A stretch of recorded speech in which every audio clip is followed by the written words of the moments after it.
Открытый региональный фестиваль по древним тюркским играм проходит в Якутии. По мнению организаторов, они являются достоянием всего народа, и поэтому развитию этноспорта уделяется много внимания и времени. Их посетил и наш корреспондент Юрий Осипов.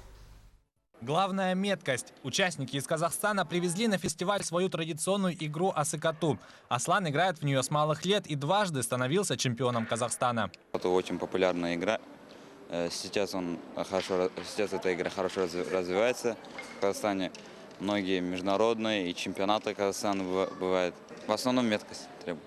На фестиваль также приехали гости из Кыргызстана и Алтая. Организаторы отмечают, что фестиваль реализован благодаря проекту «Дети Белого Солнца», который этой осенью получил грант от целевого фонда будущих поколений республики. Чтобы и свои игры показать, и учиться другим играм. Это как способ общения между народами получается у нас.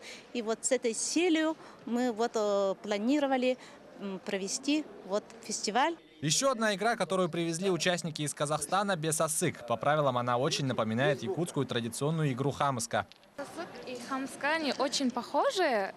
Просто здесь одна разница. Они с этими деревьями, а мы с косичками.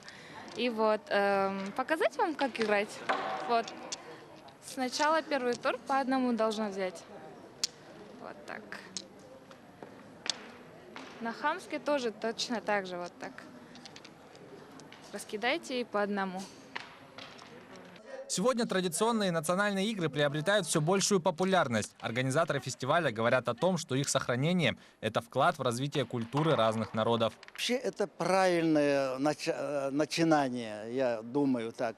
Это нашими предками оставлены это обычаи, традиции, эти игры.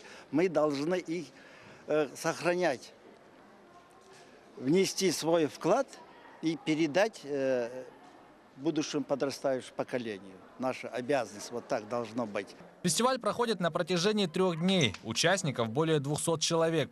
В программе первого дня мастер-класса, а со второго дня уже начинаются соревнования. Юрий Осипов, Григорий Николаев, Якутск.